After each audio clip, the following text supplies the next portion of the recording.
Okay, हर हर महादेव मित्रों। चलिए start करते हैं। ध्यान देना, फोकस करना बहुत अच्छे तरीके से तो समझ में आएगा, अदरवाइज मुश्किल है। ठीक है, first and foremost thing, last lecture के अंदर वी हैव स्टार्टेड, होल्ड एक सेकंड, लाइव स्ट्रीम में लोग ज्वाइन हो गए, बताइएगा प्लीज।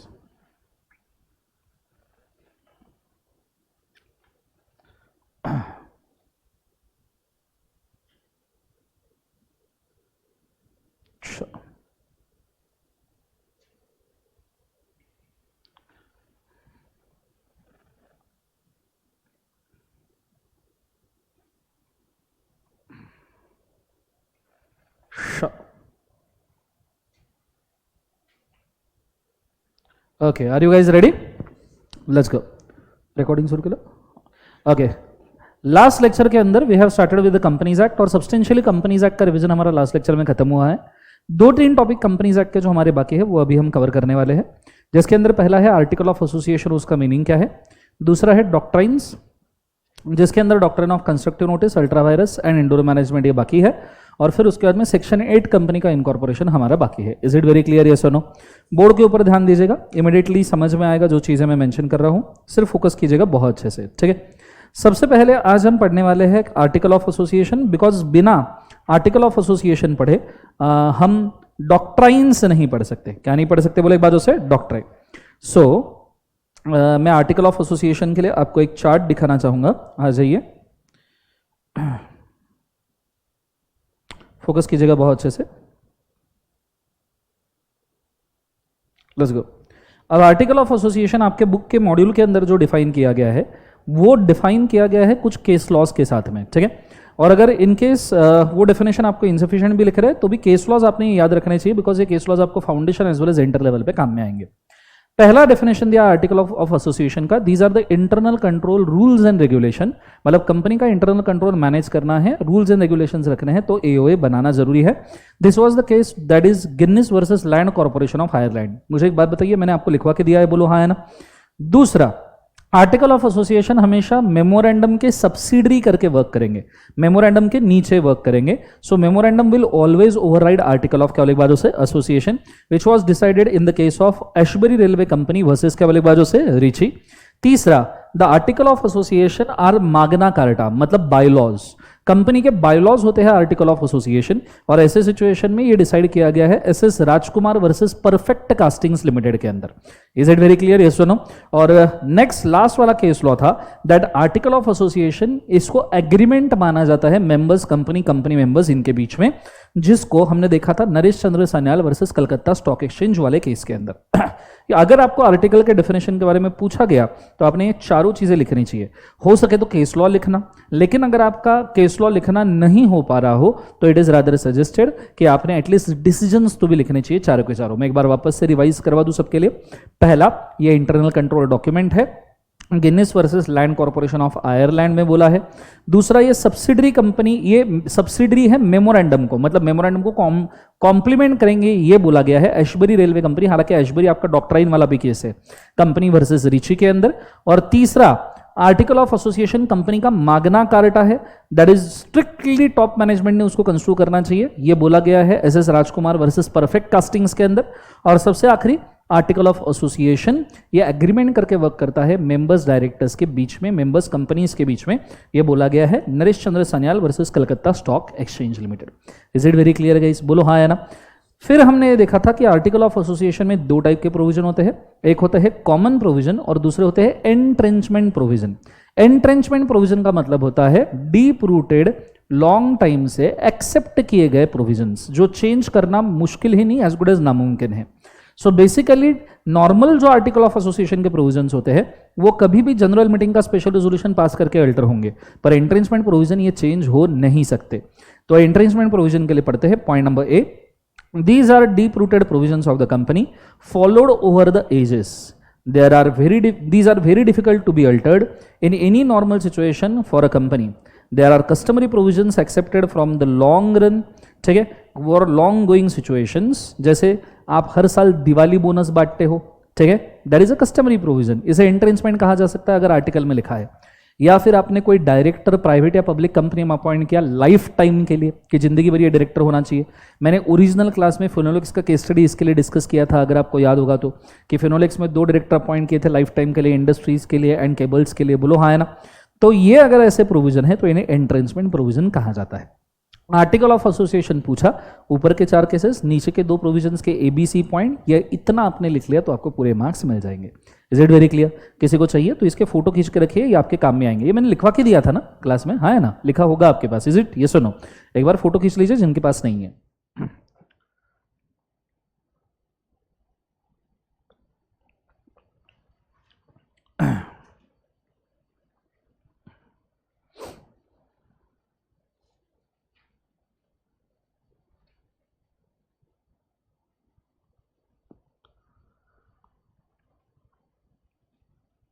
चलो डन गाइस, बच्चों बोलो हाँ है ना।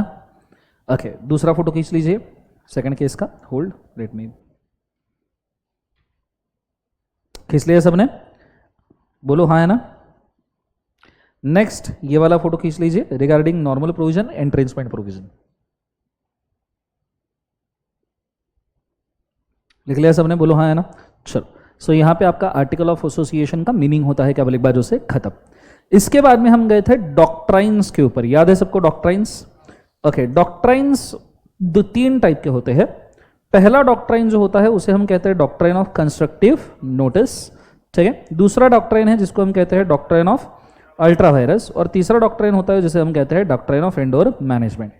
केस हुआ था Ashbury Railway Carriers Company versus Riche. 2 minute के लिए केस एक्सप्लेन करूं तो समझ में आएगा। एशबरी कंपनी जो था, इसके मेन ऑब्जेक्ट क्लॉज के अंदर लिखा गया था कि ये कंपनी रेलवे वैगॉन बनाएगा, पर मेन ऑब्जेक्ट क्लॉज में वैगॉन बनाना ही ऑब्जेक्ट था। पर ये कंपनी ने रीची को फाइनेंस किया, क्योंकि रीची ने बोला कि तो आप मुझे फाइनेंस कीजिए तो मैं वैगॉन बनाऊंगा और सेम वैगॉन मैं आपको रिड्यूस्ड रेट के ऊपर बेचूंगा जो मार्केट में आप रिटेल कीजिए, तो आप भी प्रॉफिट कमाओगे, मैं भी प्रॉफिट कमाऊंगा थोड़ा। कुछ दिनों बाद रीची ने ओपन मार्केट में वैगॉन बेचना शुरू कर दिया, जिससे एशबरी कंपनी का मार्केट और कस्टमर्स ये रीची के पास जाना शुरू हो गए।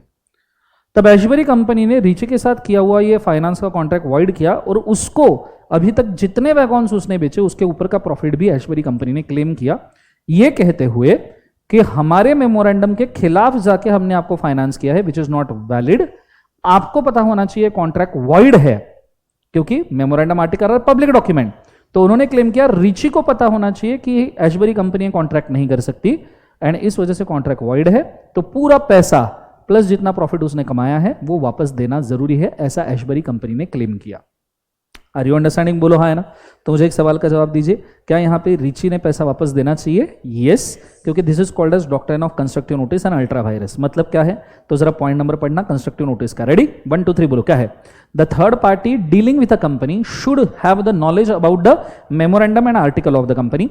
Memorandum of the and the article are a public document open for everyone dealing with the क्या बोले जो है कंपनी, हर एक के लिए ओपन है जो कंपनी के साथ डील कर रहा है। नीचे डॉक्ट्राइन ऑफ अल्ट्रा वायरस क्या कहता है, पॉइंट नंबर 1, सबजन साथ में 1 2 3 बोलो क्या है। The third party contracts with the company other than the object clause, then such a contract are क्या बोले एक बार void ab initio. The contract against a memorandum article are ultra virus in the nature. Third party cannot claim a compensation against such a void contract. Is it very clear guys? जोर से बोलो, सुनो। तो ये case आपको याद रखना है। पर बाद में एक केस हुआ रॉयल ब्रिटिश बैंक वर्सेस टर्कॉन्ड का। इस केस में क्या था, रॉयल ब्रिटिश बैंक के आर्टिकल ऑफ एसोसिएशन में लिखा था कि किसी से भी अगर बैंक बॉन्ड परचेस करती है, क्या परचेस करती है? बॉन्ड। बदले में उस बंदे को जब पैसा देती है तो बोर्ड ऑफ डायरेक्टर का ऑर्डिनरी रेजोल्यूशन चाहिए। मतलब बैंक अगर किसी से बॉन्ड परचेस कर रहा है तो परचेस करने के लिए बोर्ड का ऑर्डिनरी रेजोल्यूशन चाहिए। टर्कॉन्ड ने बैंक्स को बॉन्ड बेचे। टर्कॉन्ड ने बैंक को क्या बेचे बोले एक बार? बॉन्ड। और टर्कॉन्ड ने पूछा भी कि board of director ordinary resolution pass किया है क्या, तो एक डायरेक्टर ने उसको बोल दिया हाँ किया है। टर्कॉन्ड ने बिलीव कर लिया कि सच में ऑर्डिनरी रेजोल्यूशन पास हुआ है, टर्कॉन्ड ने बिलीव कर लिया। बाद में जब बॉन्ड का कॉन्ट्रैक्ट हो गया तो कंपनी ने क्लेम किया कि डायरेक्टर झूठ बोल रहा था, हमने कोई रेजोल्यूशन पास नहीं किया एंड कॉन्ट्रैक्ट वॉइड है, पैसे वापस दो। अब मुझे एक बात बताओ, इस केस में क्या टर्कॉन्ड जिम्मेदार है कंपनी का बोर्ड रेजोल्यूशन चेक करने के लिए? नहीं, ये कंपनी की जिम्मेदारी है कि इंटरनल प्रोसेस वो ठीक से करे। थर्ड पार्टी अज्यूम कर सकता है इस केस में कि कंपनी ने प्रोसेस अच्छे से कंप्लीट किया होगा। थोड़ा मैं मेंशन कर दूं, doctrine of constructive notice, ultra vires and indoor management, इनको समझने के लिए थोड़ा समय लगता है। तो जिन लोगों ने ये केसेस पहले सुने ही नहीं है उनको अभी 2 मिनट के अंदर समझना बहुत मुश्किल है, ठीक है। तो रादर अगर आपके पास बैकअप लेक्चर, लाइव स्ट्रीम में भी बोलूँ बैकअप लेक्चर अवेलेबल है, या फास्ट ट्रैक लेक्चर से अगर आप देख सकते हो जो यूट्यूब पे अवेलेबल है, तो कृपया इसको डिटेल में पढ़े क्योंकि ये इंपॉर्टेंट भी है और ये केसेस 2-2 मिनट में समझाए भी नहीं जा सकते। फिर भी मैंने ट्राई किया केस समझाने का, कृपया इसको याद रखें। तो हम इंडोर मैनेजमेंट से क्या सीखते हैं कि third party is not responsible to check the process of company. बोलो हाँ है ना। सो यहां लिखा गया है, एक बार रीड कीजिए। Point number 1, the third party contract with the company other than the object clause, sorry my mistake, ये वाला है डॉक्ट्रिन ऑफ इंडोर। हाँ, the third party is not responsible to check the internal process of company mentioned in MOA or AOA. Third party can assume that the process is complied and take the benefit of it. Company afterward cannot claim that it did not execute the process and avoid a contract. Company ये claim कर नहीं सकती कि हमने process execute नहीं किया, that's why contract wide है, क्योंकि ये ड्यूटी कंपनी का है कि उसने प्रोसेस करना चाहिए। क्लियर है। पर इस केस में 3 एक्सेप्शन आपके दिए गए थे। पहला, अगर थर्ड पार्टी को नॉलेज है कि कंपनी ने डिफेक्ट किया है तो कॉन्ट्रैक्ट वाइड है। अगर निग्लिजेंस है, टर्कॉन को बोला गया था कि तू चेक कर ले भैया सच में बोर्ड रेजोल्यूशन पास हुआ है क्या, आ जा कंपनी में, पर उसने निग्लिजेंस की, मेरे को नहीं दे करना वगैरह, तो कॉन्ट्रैक्ट वाइड है, फिर टर्कॉन प्रोटेक्टेड नहीं होगा। एंड फॉर्जरी किया है तो कॉन्ट्रैक्ट क्या है, बोले एक बार वाइड। एक चीज आपने तीनों में समझनी चाहिए, देखिए बात समझिए। Doctrine of constructive notice and ultra virus company को प्रोटेक्ट करता है। कंस्ट्रक्टिव नोटिस अल्ट्रा वायरस किसको प्रोटेक्ट करता है, कंपनी। उसका एक्सेप्शन है इंडोर मैनेजमेंट जो प्रोटेक्ट करता है थर्ड पार्टी को, क्योंकि थर्ड पार्टी ने प्रोसेस चेक करने की जरूरत नहीं है। पर उसके ये जो 3 एक्सेप्शंस है ये अगेन किसको प्रोटेक्ट करते हैं, कंपनी को। Is it very clear. बहुत काम की चीज है, जिसके पास ये नहीं होगा कृपया इसके फोटो खींच के रखिए, आपके काम में ही आएगा। गो for it fast.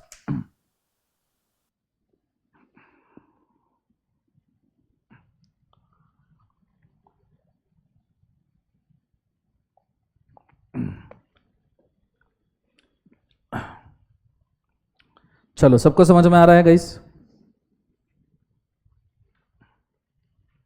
Everybody understood? बोलो हाँ है ना। ओके,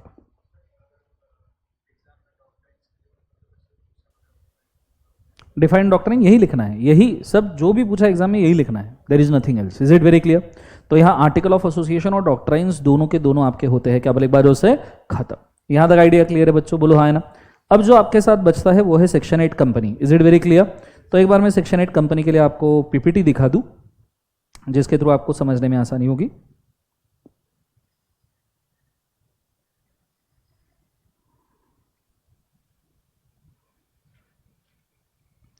बोर्ड के ऊपर ध्यान दीजिएगा।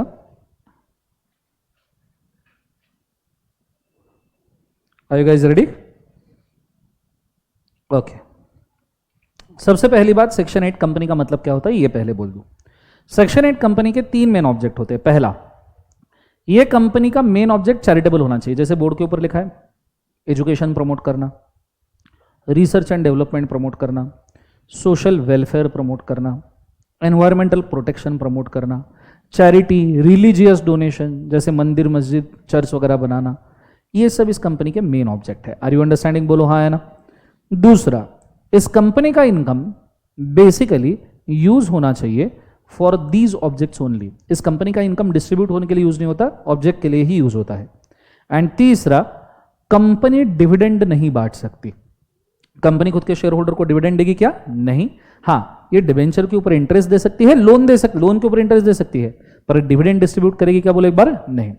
अब जैसे भी ये कंपनी आप बनाइए चैरिटेबल ऑब्जेक्ट के लिए, ये कंपनी के रजिस्ट्रेशन के लिए आपने मेमोरेंडम आर्टिकल CA/CS CMA का सिग्नेचर और सभी डिटेल्स आपने देने हैं किसको, बोले एक बार? ROC, registrar of company.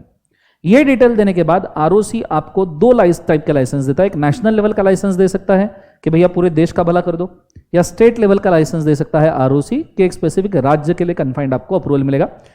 इसको सेक्शन 8 सबसेक्शन 1 का अप्रूवल एंड 8 सबसेक्शन 5 का अप्रूवल भी कहा जाता है। ठीक है, लाइसेंस मिलने के बाद आप चाहो वो कंपनी बना लो, पब्लिक प्राइवेट। पर सेक्शन 8 कंपनी का एडवांटेज है कि सेक्शन 8 कंपनी के नाम में पब्लिक या प्राइवेट लिमिटेड वर्ड नहीं आता। जैसे रिलायंस फाउंडेशन, आप देखोगे रिलायंस फाउंडेशन में प्राइवेट या पब्लिक लिमिटेड वर्ड नहीं आता, only Reliance Foundation word is sufficient. Is it very clear. Tirumala Tirupati Balaji Devasthanam, इसमें लिमिटेड प्राइवेट लिमिटेड वर्ड नहीं है। Institute of Chartered Accountants of India, तो इसके अंदर भी कोई भी नाम नहीं है। Are you understanding? यस और no? So limited, private limited word इसमें यूज नहीं होते। नेक्स्ट वाली चीज, ये कंपनी अगर कभी ऑब्जेक्ट चेंज करना चाहती है तो सीजी अप्रूवल लगेगा। अगर ये कंपनी कभी मेन ऑब्जेक्ट में शिफ्ट हो जाती है, प्रॉफिट कमाने वाले में और डिस्ट्रीब्यूट करने वाले में, तो जो चैरिटेबल ऑब्जेक्ट से इसको असेट्स वगैरह मिले हैं वो किसी दूसरे चैरिटेबल कंपनी को दे दिए जाएंगे। जैसे मेरा ऑर्फनेज वाला चैरिटेबल कंपनी था, मैंने मेन बिजनेस शुरू कर दिया, प्रॉफिट कमाना शुरू कर दिया, तो मेरे ऑर्फनेज के जितने भी असेट है वो उठा के किसी दूसरे ऑर्फनेज को दे दिए जाएंगे। क्यों? क्योंकि वो असेट मेरे नहीं थे, वो डोनेशन से आए थे। Are you understanding? बोलो हाँ या ना। कोई भी कॉन्ट्रावेंशन किया, जैसे आपने फ्रॉड किया, ऑब्जेक्ट के हिसाब से कंपनी नहीं चलाई, या फिर गलत इंफॉर्मेशन दिया, तो कंपनी को पेनल्टी, सुनिएगा गौर से, कंपनी को पेनल्टी है 10 लाख से 1 करोड़, ऑफिसर को पेनल्टी है 25,000 से 25 लाख, साथ में आपकी कंपनी का removal of name, winding up, amalgamation, तीनों में से कुछ भी हो सकता है। Is it very clear guys? ये है आपका सेक्शन 8 कंपनी। एक बार वापस से रिपीट कर दूं, पहले इन कंपनी का ऑब्जेक्ट क्या है? Education, social research, research and development, social welfare, charity, religious, environment protection, जो भी सोशल वाली चीज़ें आपको पता है, पब्लिक के भले वाली, वो लिख देने का। दूसरा, ये कंपनी प्रॉफिट यूज करता है किस पर्पज के लिए? Charitable object. क्या ये कंपनी डिविडेंड डिस्ट्रीब्यूट करता है? नहीं। तो पहले पॉइंट के अंदर तो ये 3 पॉइंट आएंगे आपके। दूसरे पॉइंट में कंपनी बनानी है तो एमओए डालो, सीएस सीमे का अप्रूवल ले लो, बोर्ड ऑफ डायरेक्टर सब्सक्राइबर की डिटेल दे दो। Is it very clear? फिर आपको लाइसेंस मिलेगा नेशनल लेवल का या स्टेट लेवल का। कंपनी के प्राइवेट भी हो सकती है, पब्लिक भी हो सकती है, नाम में लिमिटेड या प्राइवेट लिमिटेड वर्ड यूज नहीं होगा। कंपनी को ऑब्जेक्ट चेंज करना है, किसका अप्रूवल लगेगा? सीजी, और ओल्ड एसेट ट्रांसफर किए जाएंगे सिमिलर टाइप के कंपनी को। अगर कॉन्ट्रावेंशन करता है तो कंपनी को पेनल्टी कितना है? 10 लाख से 1 करोड़, ऑफिसर को 25,000 से 25 lakh, amalgamation, winding up, removal of name, इसमें से कुछ भी हो सकता है। Is it very clear? यह आपका सेक्शन 8 कंपनी बहुत इंपॉर्टेंट है। मैंने जो पॉइंट लिख के दिया एक बार रीड कर लो, सिर्फ गो फॉर इट फास्ट।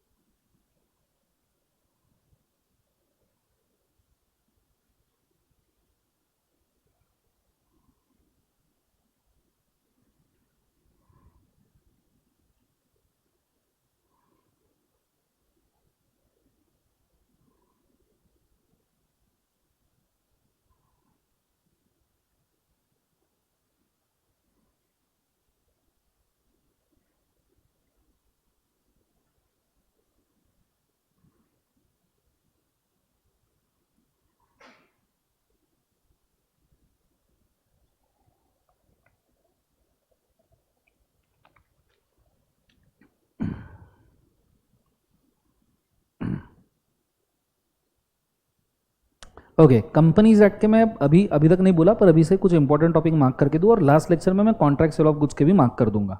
टॉपिक आप मार्क करके रखिए, कंपनीज एक्ट में क्या क्या आ सकता है। सबसे पहले तो डेफिनेशंस में मार्क कर लीजिए, लिख लीजिए, किधर तो मार्किंग छोड़ दीजिए, लिख लीजिए, मतलब बाद में लिस्ट बना रहेगा।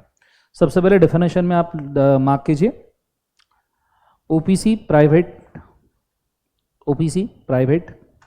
कंपनी के definitions. Small company, OPC private, small subsidiary, associate.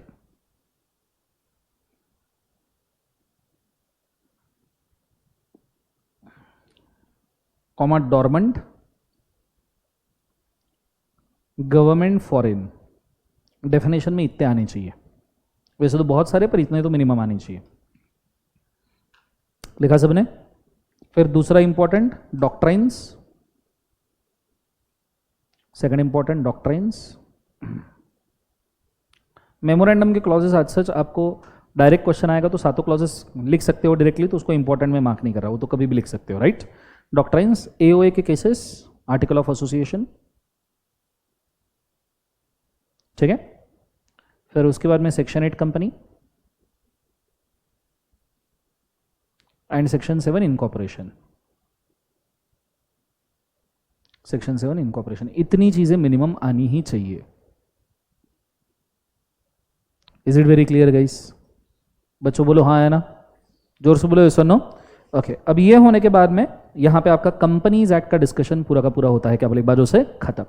मैं जा रहा हूं नेक्स्ट टॉपिक के ऊपर, और अगर आपको याद होगा तो नेक्स्ट टॉपिक हमने कौन सा लिया था? एलएलपी, याद है? लिमिटेड लाइबिलिटी पार्टनरशिप एक्ट, छोटा सा टॉपिक है, याद है सबको? बोलो हाँ है ना। इसको एक बार कंप्लीट कर लेते हैं। एलएलपी क्या है ये मैंने आपको बहुत अच्छे से समझाया था, मैंने आपको इस हिसाब से बताया था, बोर्ड के ऊपर ध्यान देना। मैंने आपको पहले फर्म और कंपनी के एडवांटेजेस और डिसएडवांटेजेस बताए थे। कि कंपनी के कुछ एडवांटेजेस है, फर्म के कुछ एडवांटेजेस है, कंपनी के कुछ डिसएडवांटेजेस है, फर्म के कुछ डिसएडवांटेजेस है, और दोनों के एडवांटेजेस और डिसएडवांटेजेस को इग्नोर करके और एडवांटेजेस को मिक्स करके हमने क्या बनाया था बोले एक बार उसे एलएलपी। और एलएलपी के कैरेक्टर हमने डिफाइन किए थे। अब देखो आपको कंपनी और फर्म के एडवांटेज डिसएडवांटेज तो एग्जाम में नहीं आएंगे, वो तो मैंने आपको समझाने के लिए बोला था। आपको जो डायरेक्टली पूछा जाएगा वो है एलएलपी के कैरेक्टर, और मैंने इसको डिफाइन भी किया था कैसे याद रखने। 6 कैरेक्टर कंपनी के उठाओ, बोला था मैंने 6 कैरेक्टर किसके उठाने, कंपनी, 4 कैरेक्टर फर्म के उठाने, 5 कैरेक्टर किसके उठाने, फर्म, और उसके अंदर फालतू वाले कैरेक्टर जो इंस्टीट्यूट ने ऐड किए वो ऐड करने हैं, जैसे ई filing, foreign LLP, inspection, investigation वगैरह। बोलो हाँ है ना। एक बार सभी कैरेक्टर बना लेते। कंपनी के पहले 6 कैरेक्टर्स बोलो क्या है, इनकॉर्पोरेटेड एसोसिएशन, क्या एलएलपी को लगेगा, हाँ। आर्टिफिशियल जुडिशियल पर्सन एलएलपी को लगेगा, हाँ। सेपरेट लीगल एंटिटी एलएलपी को लगेगा, हाँ। परपेचुअल सक्सेशन एलएलपी को लगेगा, हाँ। लिमिटेड लाइबिलिटी नाम में ही एलएलपी है। कॉमन सील, ये 6 कैरेक्टर लग गए एलएलपी को, बोलो हाँ है ना। और एक सेपरेट प्रॉपर्टी सेपरेटली याद रखना, बट वो थोड़ा डिस्प्यूटेड है, आईसीआई मॉड्यूल नहीं बोलता, पर वो लगता है कि एलएलपी की प्रॉपर्टी सेपरेट होती है। ये हो गए 7 कैरेक्टर, ये कंपनी के हमने एलएलपी के लिए उठाए। अब फर्म के 2 और मोर पर्संस, ठीक है। पहला conducting a business for common object for profit purpose, तीसरा एग्रीमेंट होना चाहिए प्रॉपर, चौथा एंड म्यूचुअल एजेंसी होना चाहिए। ये 5 ऑब्जेक्ट वापस से कौन कौन सा, 2 और more person, United with a common object, conduct a business for a profit, agreement, mutual agency. बोलो हाँ है ना। ये 5 चीजें होनी चाहिए। सो कंपनी के 7 हो गए, इसके 5 हो गए, टोटल कितने हो गए, 12। समझ में आ रहा है। वापस एक बार 12 के 12 बोलो। पहला incorporated association, artificial judicial person, separate legal entity, perpetual succession, limited liability, common seal and separate property, ये 7 हुए। फिर फर्म के कितने, 2 और more person, conduct a business for a profit, mutual agency and agreement होना चाहिए, एलएलपी एग्रीमेंट। बोलो yes और नो। सो ये हो गए 5, 7 और 5 कितने हो गए, 12। अब इसमें फालतू वाले ऐड करो जो एक्चुअली कैरेक्टर नहीं है पर इंस्टीट्यूट ने बना के रखे हैं। कौन कौन से, ई फाइलिंग, एलएलपी ई फाइलिंग कर सकता है, फॉरेन एलएलपी हो सकता है, अमलगमेशन हो सकता है, एलएलपी एग्रीमेंट हमने ऊपर ही ले लिया तो उसको लेने की जरूरत नहीं, इन्वेस्टिगेशन हो सकता है, मैनेजमेंट ऑफ बिजनेस। तो आपको याद रखना है ई filing, foreign LLP, amalgamation, investigation, management of business. Total इतने आप कंसिडर कर लो, 7 और 5 12 और 4 12 और 5 टोटल 17 कैरेक्टर एलएलपी के याद रखने हैं। 7 कंपनी के, 5 फर्म के, 5 सेपरेट एलएलपी के। और एलएलपी के तो फालतू है, मतलब वो कैरेक्टर भी नहीं है। क्या फॉरेन एलएलपी कैरेक्टर, हर एलएलपी का कैरेक्टर होता है क्या फॉरेन एलएलपी, खुद भी बोल के रखा है, ई filing, foreign LLP, amalgamation, investigation, management. Is it very clear. जिसके पास नहीं है कृपया ये फोटो खींच कर रखे, आपके काम में ही आएगा।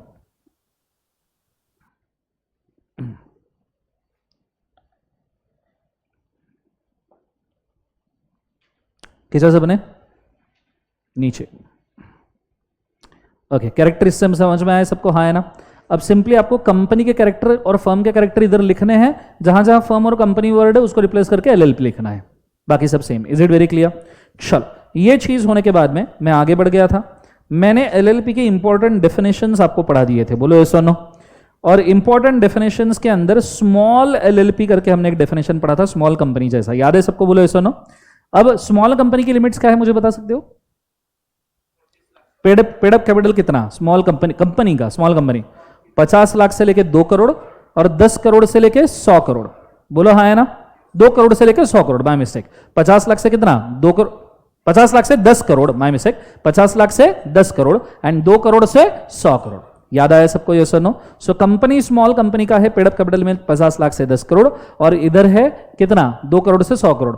उसका हाफ कर दो एलएलपी के लिए, उसका कितना करना है, हाफ। अब अगर आप ध्यान दोगे तो इमीडिएटली आपको समझ में आएगा। उधर कंपनी के लिए पेडअप कैपिटल कितना है, 50 लाख से 2 करोड़, बोलो यस और नो। 50 लाख से 10 करोड़, बोलो हाँ या ना। तो ये देखो 25 लाख से लेके 5 करोड़, हाफ हाफ कर दिया। इजी टू रिमेंबर ना फॉर एलएलपी। जो कंपनी का उसका हाफ 50 लाख से 10 करोड़ था, यहां 25 लाख से 5 करोड़ है।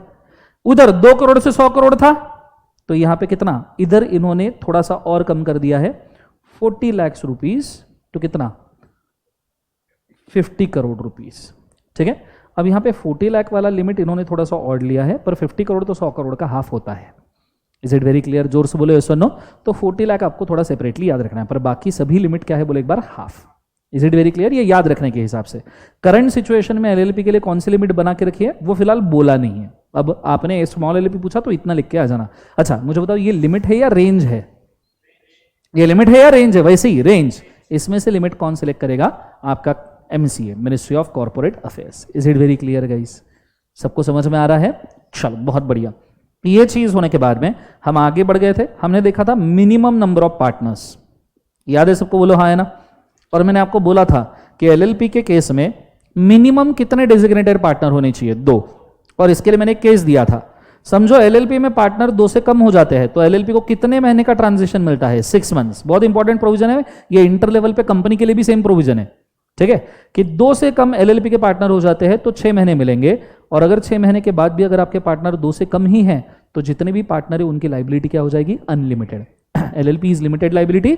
पर अगर 6 महीने से ज्यादा आप फर्म चला रहे हो, LLP चला रहे हो विथ लेस देन 2 मेंबर्स, तो एक ही बचेगा। अब 2 से कम मतलब क्या? एक ही तो बचेगा, वो भी मर गया तो बचेगा क्या? ठीक है, तो जो एक बचा उसकी लाइबिलिटी क्या हो जाएगी? अनलिमिटेड। मतलब ड्यूरिंग दैट पीरियड जो भी कॉन्ट्रैक्ट है उसके लिए वो पर्सनली लाइबल। उसके घर का टीवी, फ्रिज, वॉशिंग मशीन, सोने की थाली, चांदी का चम्मच, बीवी के गहने, बच्चे का डायपर सब दाव पे लग जाएंगे। Is it very clear? Yes और no? So that will be unlimited liability for the debt contracted during such a period. Is it very clear guys? बोलो हाँ है ना। ये चीज याद रखना, ये है LLP की लाइबिलिटी। ये है LLP का क्या बोले बाजू से? लाइबिलिटी। ये चीज होने के बाद में हम गए थे डेजिग्नेटेड पार्टनर के ऊपर। अब डेजिग्नेटेड पार्टनर मतलब क्या? तो उसका डेफिनेशन पढ़ लेते, आ जाइए। एवरी LLP को कितने मिनिमम डेजिग्नेटेड पार्टनर होने चाहिए? 2। जो क्या होनी चाहिए? इंडिविजुअल। एंड एक उसमें से मिनिमम एक क्या होना चाहिए? रेसिडेंट। फिर हमने पूछा रेसिडेंट मतलब क्या? तो बोले प्रीवियस फाइनेंशियल ईयर में जो बंदा नॉट लेस देन कितना दिन रहा है? 120 डेज। सेम OPC वाला residence. Is it very clear? जो प्रीवियस फाइनेंशियल ईयर में 120 दिन से ज्यादा स्टे रहा है ड्यूरिंग द फाइनेंशियल ईयर बोला गया है, प्रीवियस नहीं, ड्यूरिंग द फाइनेंशियल ईयर, उस फाइनेंशियल ईयर में 120 दिन से ज्यादा रहा है, उसे हम क्या कहेंगे? बोले एक बार उसे रेसिडेंट। लेकिन OPC के केस में प्रीवियस दिया है। Is it very clear? ये डिफरेंस याद रखिएगा। इसमें करंट ईयर का मेंशन किया है। देखो, the term of residence means person who has stayed in India for a period of not less than 120 days during a financial year, मतलब वो फाइनेंशियल ईयर है। हालांकि OPC में कौन सा है? प्रीवियस। तो वहां लिख के रखिए कि in this case it is current financial year and in case of OPC it is a previous financial year. In this case, it is current financial year, and for OPC, it is a previous financial year.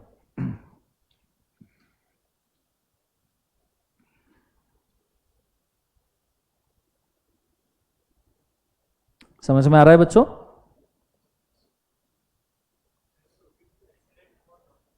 Resident और not था, पर उसमें मैंने बोला भी था ना कि OPC में नॉन रेसिडेंट भी बना सकता है, पर यहां एक डेजिग्नेटेड पार्टनर कंपलसरी रेसिडेंट चाहिए।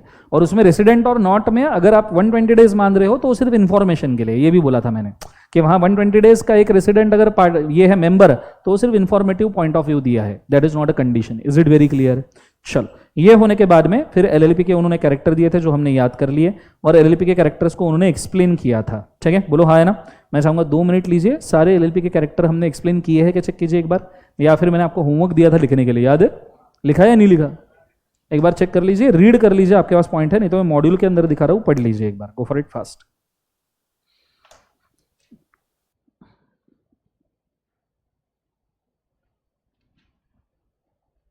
तो पानी लिखा है होल्ड।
ओके, लाइव स्ट्रीम में सबको समझ में आ रहा है? बोलिएगा। एडमिट कार्ड आउट हो चुके हैं, मेरे को मैसेज आया है अभी।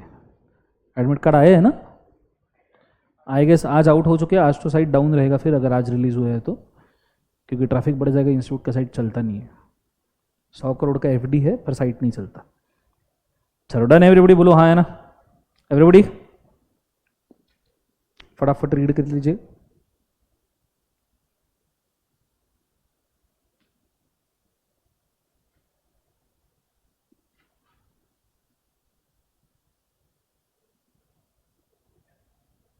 हाँ हाँ, डायरेक्ट क्वेश्चन आ सकता है कैरेक्टरिस्टिक्स ऑफ एलएलपी।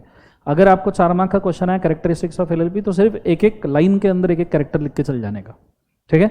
8 मार्क के लिए आया पूरा डिस्क्राइब करने का, लेकिन अगर वो 4 मार्क के लिए पूछेंगे तो रादर देन कैरेक्टर वो एक आधा केस पूछेंगे या 2-4 कैरेक्टर ही पूछेंगे।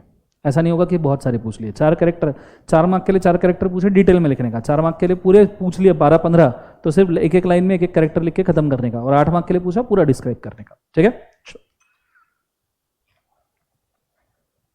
चलो, ये चीज होने के बाद में अब हम बढ़ रहे हैं आगे, ठीक है। फिर हमने देखा था एलएलपी के इनकॉर्पोरेशन का प्रोसेस, बोलो हाँ है ना। और मैंने इस प्रोसेस को कंपनी के इनकॉर्पोरेशन के प्रोसेस के साथ टैग करके दिया था, याद है सबको, बोलो सुनो। ओके, एलएलपी के इनकॉर्पोरेशन प्रोसेस में हमने क्या देखा था। सबसे पहला, एलएलपी के इनकॉर्पोरेशन के लिए 2 या 2 से ज्यादा बंदे होने चाहिए। बोर्ड के ऊपर दिख रहा है सबको, बोलो सुनो। सबसे पहले 2 या 2 से ज्यादा क्या होने चाहिए, पर्सन। उसके से अंदर 2 डेजिग्नेटेड पार्टनर होने चाहिए। रिक्वायर्ड फीस पे करनी चाहिए टू रजिस्ट्रार, फिर इनकॉर्पोरेशन होगा।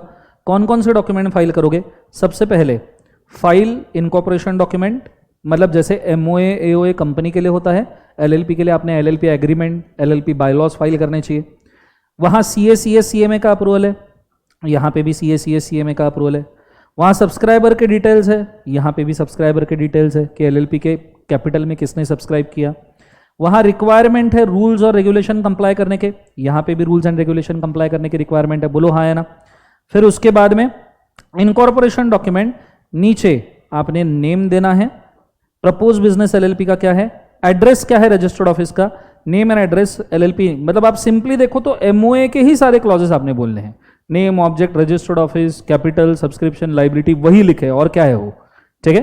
तो सारे क्लॉजेस देने हैं। जो पर्सन एप्लीकेशन कर रहा है अगर उसने फ्रॉड कर दिया तो ऐसे केसेस में जेल हो सकता है अप टू 2 इयर्स, और साथ साथ में फाइन हो सकता है 10,000 से लेके कितना बोले एक बार, 5 लाख। फिर एलएलपी का रजिस्ट्रेशन किया जाएगा, 14 दिन के अंदर आपको नॉर्मली रिप्लाई दिया जाएगा, आपको एलएलपी का इनकॉर्पोरेशन सर्टिफिकेट मिलेगा, और फिर उसके बाद में आप एलएलपी का बिजनेस शुरू कर सकते हो। अगर आपको एलएलपी के रजिस्टर्ड ऑफिस में चेंज करना है, एलएलपी के रजिस्टर्ड ऑफिस में क्या करना है, चेंज, तो मुझे बताओ क्या अप्रूवल लगता है। Designated partner certificate of posting में रजिस्टर्ड ऑफिस को चेंज कर सकता है, और ये भी रजिस्टर्ड ऑफिस जब चेंज किया जाएगा तो आपने नोटिस देना चाहिए, किसको बोले एक बार, आरओसी। अगर आपने नहीं दिया 500 पर डे का पेनल्टी है, मैक्सिमम टू कितना बोले एक बार, 50,000। रजिस्टर्ड ऑफिस का चेंज काफी इंपॉर्टेंट है, स्टार मार्क कीजिए और एक बार रीड कर लीजिए, go for it fast.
Are you guys done, बोलो यस और नो।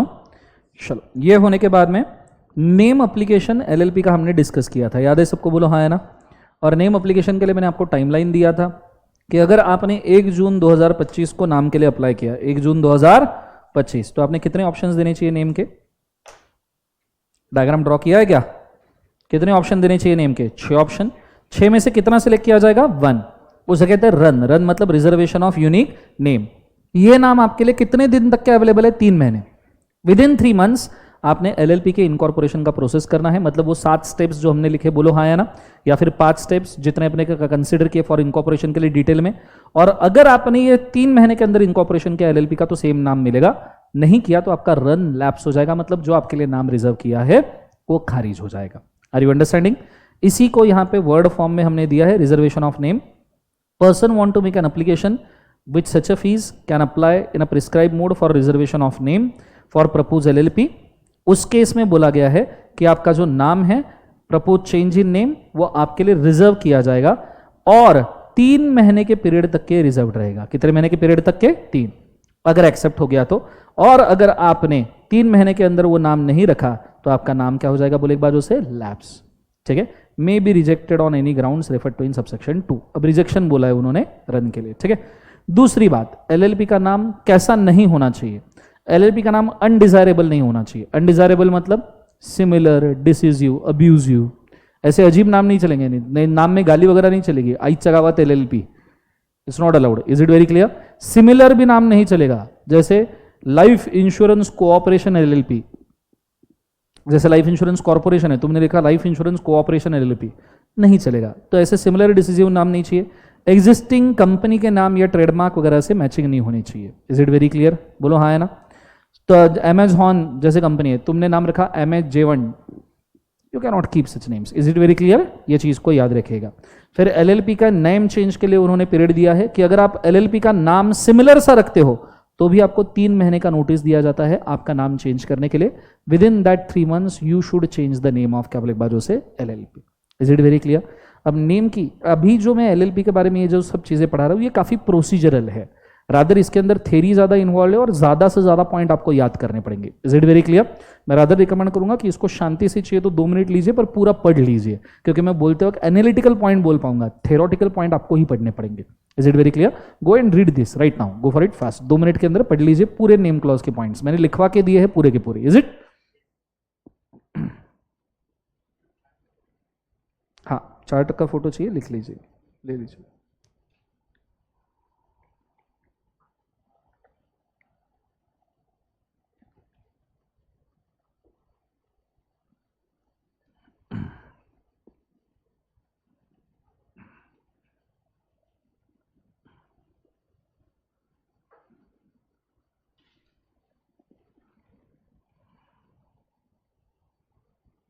नाम 15 दिन के अंदर आपने चेंज करना है, 30 दिन में फाइल करना है, सब प्रोसेस लिख के दिए मैंने, ठीक है।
इसके बाद रिवीजन लेक्चर है, किसका? इको का है, अकाउंट्स का है? कितने बजे इकोनॉमिक्स का? 4:50। अच्छा बाप रे, गैप है। चलो डन, सबने रीड कर लिया मेन प्रोसीजर, हाँ या ना? ओके, मैं वापस से एक बार मेंशन कर दूं, कृपया सुनिएगा। एलएलपी टॉपिक ये ज़्यादा से ज़्यादा थ्योरेटिकल पॉइंट्स के ऊपर डिपेंड है। देखो, कंपनीज एक्ट के अंदर आपको मेरी ज़रूरत पड़ेगी क्योंकि वो एनालिटिकल है, ठीक है, इसलिए अपने को कंपनीज एक्ट के ऊपर ज़्यादा समय लग गया पढ़ने के लिए। पर आप एलएलपी देखोगे, क्योंकि हमने कंपनीज एक्ट पढ़ा है इसलिए एलएलपी के अंदर हमको सिर्फ थ्योरी ही याद करना है। Is it very clear? तो मैं आपको रादर ये बोलूंगा, कंपनीज एक्ट पे मैंने ज़्यादा मेहनत की है पर एलएलपी एक्ट पे आपको ज़्यादा मेहनत करनी पड़ेगी, क्योंकि हमने कंपनी पर से एलएलपी बनाया है। सो ऐसा हो सकता है कि एलएलपी में एनालिसिस नहीं है, इसलिए आपको ऐसा लग सकता है कि इसमें सिर्फ याद करना है, याद करना है, याद करना है, but the act is like that only, वो उसी तरीके का है। कंपनी में हमने एनालिसिस की पूरी मेहनत कर ली, हर एक चीज़ एनालिटिकली चार्ट वगैरह बना के पढ़ी है, बोलो हाँ या ना? पर एलएलपी में वही सब चीज़ें हमने यूज़ की है, तो उसमें से थ्योरेटिकल पॉइंट्स है, तो रादर एलएलपी में आपको ज़्यादा मेहनत करनी पड़ेगी। तो ये मत कीजिएगा कि एलएलपी छोड़ के चले गए वगैरह, पूरे पॉइंट्स बाकायदा ईमानदारी से पढ़िए, और जहां कहीं पे भी आपको एलएलपी याद ना हो, I will request you to compare this with the companies act. Companies act की प्रोसेस उठा, उसे कंपेयर करो, इमीडिएटली याद हो जाएगा। Is it very clear? Yes और नो? चलो, अब इसके बाद में हमने एलएलपी और फर्म का डिफरेंस पढ़ा था, याद है सबको? बोलो हाँ है ना? हालांकि बहुत ईजी डिफरेंस है, आधी रात को भी लिख सकते हो, मतलब खुद ही जज कर लो तो हो जाएगा। जैसे regulating act, LLP act 2008, company में फर्म में partnership act 1932, LLP body corporate है, पार्टनरशिप फर्म बॉडी कॉर्पोरेट नहीं है। एलएलपी सेपरेट लीगल एंटिटी है, partnership firm separate legal entity नहीं है। एलएलपी का क्रिएशन लीगल क्रिएशन होता है, पार्टनरशिप फर्म लीगली भी बन सकती है, एस्टोपल कंडक्ट से भी बन सकती है, रजिस्टर्ड भी नहीं हो सकती। बोलो हाँ है ना। रजिस्ट्रेशन, एलएलपी का रजिस्ट्रेशन मैंडेटरी है, पार्टनरशिप का रजिस्ट्रेशन वॉलेंट्री है, करना है करो वरना मत करो। एलएलपी का परपेचुअल सक्सेशन है, पार्टनर आए जाए एलएलपी चलता रहेगा। बोलो हाँ है ना। मैं एलएलपी का पार्टनर हूं, कल मैं आपको बना दूंगा, एलएलपी चलता रहेगा। फर्म में एक पार्टनर को खांसी भी आ गई, छींक भी आ गई, तो भी पार्टनरशिप डिसॉल्व। नया पार्टनर आ गया, डिसॉल्व। माइनर पार्टनर का मेजर हो गया, dissolve. Admission of new partner, dissolve. Unsoundness, कुछ भी कर लो, डिसॉल्व ही है। Are you understanding? कुछ मतलब कुछ भी, इधर उसको बुखार भी आ गया, dissolve. Are you understanding? Yes और नो। नीचे नेम, एलएलपी के नाम में एलएलपी वर्ड आना चाहिए, पर फर्म के नाम में कोई फर्म वगैरह वर्ड नहीं आता। नीचे लाइबिलिटी, एलएलपी में लाइबिलिटी लिमिटेड है पार्टनर्स की, फर्म में पार्टनर्स की liability unlimited. Mutual agency, LLP में जो पार्टनर काम करते हैं वो एलएलपी को लाइबल करते हैं। मैंने आपको म्यूचुअल एजेंसी के दो मीनिंग बताए थे, पहला पार्टनर पार्टनर को लाइबल करेगा, दूसरा पार्टनर फर्म को लाइबल करेगा। तो एलएलपी में हाफ ऑफ म्यूचुअल एजेंसी लगता है कि पार्टनर जो भी काम करेगा एलएलपी लाइबल है, पर फर्म में टोटल म्यूचुअल एजेंसी है कि पार्टनर जो भी काम करेगा उसके लिए फर्म भी लाइबल है, पार्टनर भी लाइबल है। Is it very clear? क्योंकि फर्म का तो खुद का वजूद है ही नहीं ना। नेक्स्ट वाला डेजिग्नेटेड पार्टनर, एलएलपी में मिनिमम 2 चाहिए, फर्म में मिनिमम नॉर्मल पार्टनर ही 2 आ जाए। एलएलपी का कॉमन सील होता है, पार्टनरशिप का नहीं होता। एलएलपी को ज्यादा लीगल कंप्लायंस है क्योंकि वो रजिस्टर्ड है और एलएलपी एक्ट में है, फर्म को कोई लीगल कंप्लायंस ही नहीं है। नीचे एनुअल फाइलिंग एलएलपी को लगता है, फर्म को सिर्फ टैक्स ऑडिट टैक्स पे कर दे, बात खत्म हो गई। Foreign partnership, foreign nationals can become a partner in the LLP, लेकिन फॉरेन नेशनल फर्म इंडिया में बना नहीं सकते। Minor cannot be admitted to LLP, पर माइनर फर्म में बेनिफिट के लिए ऐड हो सकता है। Is it very clear? फिर हमने डिफरेंस देखा था एलएलपी और कंपनी का। Obviously one more time, regulating act, LLP act 2008, companies act 2013। Members होते हैं कंपनी में, एलएलपी में होते हैं partner. Internal structure, LLP is governed by the agreement between partner, company is govern by board of director and internal regulation of companies act 2013। LLP के नाम में LLP आता है, कंपनी के नाम में प्राइवेट लिमिटेड लिमिटेड आता है। मिनिमम नंबर्स एलएलपी में 2 चाहिए, हालांकि उधर कंपनी में 2, 1, 7, ओपीसी में 7, ओपीसी में 1, प्राइवेट में 2, पब्लिक में 7। बोलो हाँ या ना। नीचे लाइबिलिटी एलएलपी का लिमिटेड है, इधर भी लाइबिलिटी क्या है बोले एक बार, लिमिटेड। पर एलएलपी में लाइबिलिटी लिमिटेड है, वेरिएबल है वो अमाउंट, आप कितना भी डालो कितना भी, पर कंपनी में शेयर कैपिटल से लिमिटेड है। Is it very clear? Management, LLP के बिजनेस जो है वो पार्टनर ही मैनेज करते हैं, कंपनी का business board of director manage करते हैं। ठीक है। मिनिमम डेजिग्नेटेड पार्टनर यहां 2 चाहिए, उधर डायरेक्टर मिनिमम ओपीसी में 1, प्राइवेट में 2, पब्लिक में 3 चाहिए। Are you understanding? और इसके साथ में आपका एलएलपी एक्ट हो गया था खत्म। Is it very clear guys? जोर से बोलो यस और नो।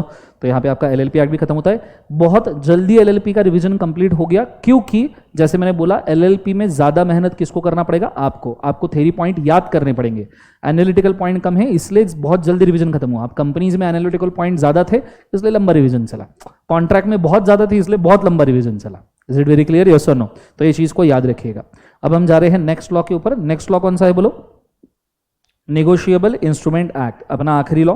हालांकि ये प्लेलिस्ट के अंदर मैंने partnership, special contract and IRF के लेक्चर में आज ऐड कर दूंगा, जिनके बचे हैं वो लोग देख लीजिएगा। ठीक है, चलो। नेगोशिएबल इंस्ट्रूमेंट एक्ट के अंदर सबसे पहली चीज जो मैंने आपको पढ़ाई थी वो है नेगोशिएबल इंस्ट्रूमेंट के कैरेक्टर, याद है? इसके लिए हमने एक्शन किए थे, याद है? एक्शन क्या थे? मैंने एक चार्ट के अंदर 5-7 क्वेश्चन रेडी करके दिए थे आपको कैरेक्टरिस्टिक्स के। बोलो हाँ है ना? क्या है? चलो एक्शन करो मेरे साथ साथ। Are you guys ready? इसको याद रखना है, एक्शन को करना तुम गए। सबसे पहला, it is an instrument which is in writing, signed by maker, containing unconditional order or a promise to pay certain sum of money to certain person or to his order or to the bearer of the instrument। याद आया सबको?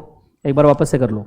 It is a instrument which is in writing signed by maker containing unconditional order or a promise to pay certain sum of money to certain person or to his order or to bearer of the instrument। याद है? इससे ही promissory note बना था, इससे ही bill of exchange, इससे ही check बना था। अब इससे प्रॉमिसरी नोट कैसे बनेगा? An instrument in writing signed by acceptor, promise और, ठीक है, containing unconditional promise to pay certain sum of money to person, order और बेयरर। ठीक है, अब इसमें 2-3 पॉइंट ऐड करने, अगेंस्ट कंसिडरेशन, टाइम बाउंड, ये एक्स्ट्रा पॉइंट्स है, ये आपने याद रखना जरूरी है। Is it very clear? Bill of exchange कैसे होगा? एन इंस्ट्रूमेंट, सब जन बोलो, an instrument which is in writing signed bye drawer containing unconditional order to pay certain sum of money to certain person or to his order or to bearer of the instrument. Is it very clear? Against consideration, time bound. Is it very clear? Check कैसे होगा? वापस instrument, writing signed by account holder containing unconditional order to the bank to pay certain sum of money to certain person or order or the bearer of the check. Is it very clear?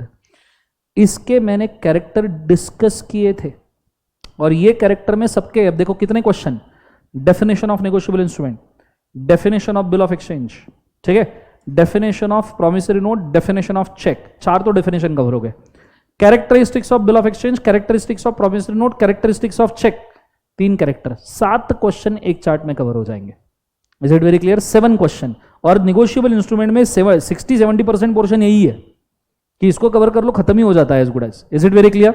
तो देखना, it is a instrument, पहले तो instrument होना चाहिए, विच is in writing, evidence होना चाहिए, writing चलेगा, printed चलेगा, एविडेंस ऑफ क्रिएशन होना चाहिए, signed by maker, bill of exchange है तो ड्रॉवर, प्रॉमिसरी नोट है तो प्रॉमिसर, चेक है तो account holder, containing unconditional order, अब बोला अनकंडीशनल है, अब कंडीशन को हमने कितने पार्ट में डिवाइड किया था? 2, याद आया? खास चीज है, अनसर्टन कंडीशन है, जैसे शादी करना, मैरिज, पॉलिटिकल पार्टी का इलेक्शन एक्सेट्रा, ऐसे कंडीशन है कि I promise to pay you if BJP government gets 400 पार।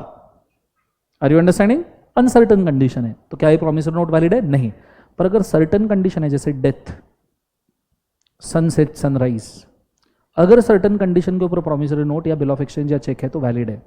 जैसे आई promise to pay you after 30 sunrises, 30 bar sunrise तो होने ही वाला है, वैलिड है, ठीक है। I promise to pay you this much after death of mister x, is it very clear? Valid है। Death के बाद 3 दिन के अंदर मुझे पैसा देना पड़ेगा क्योंकि सर्टन, तो याद रखना कंटेनिंग अनकंडीशनल, अनकंडीशनल मतलब वो कंडीशन नहीं होनी चाहिए जो अनसर्टन है, सर्टन वाली कंडीशन रही तो चल जाएगा।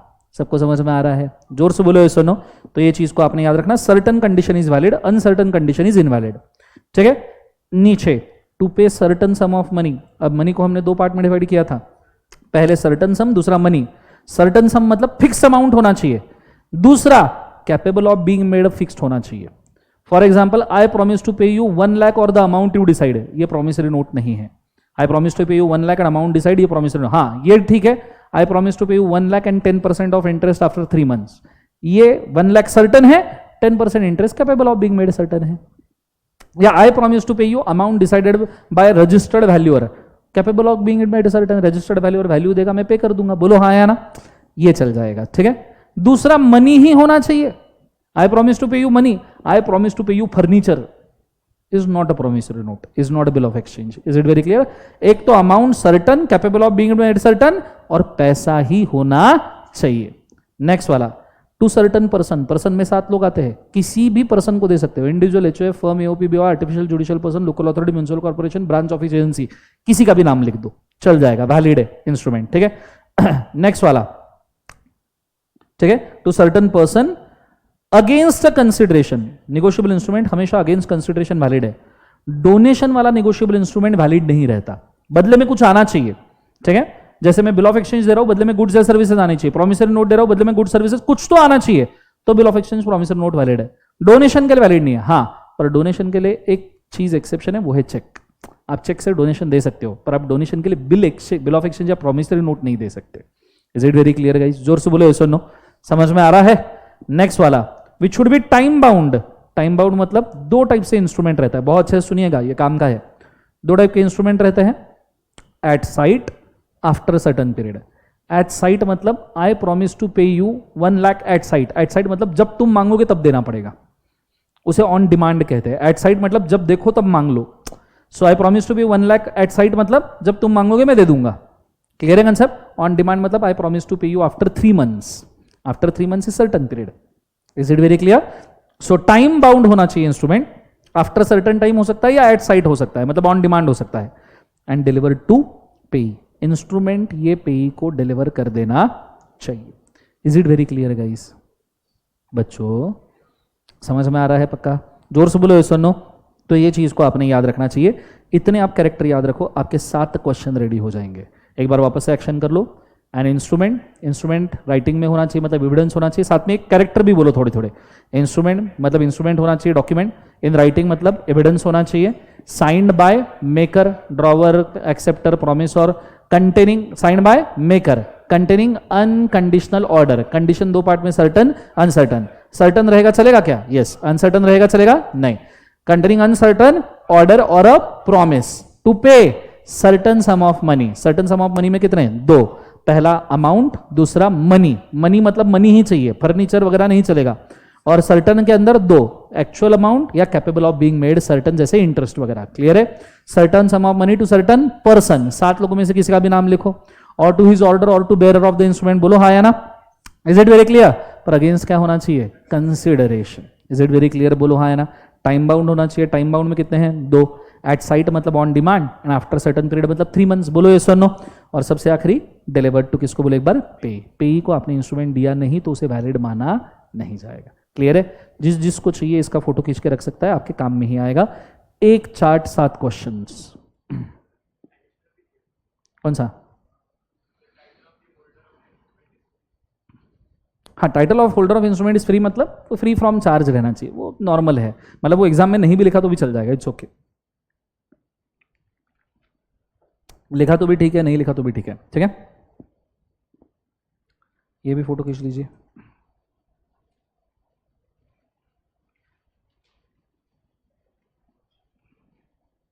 ये भी खींच लीजिए।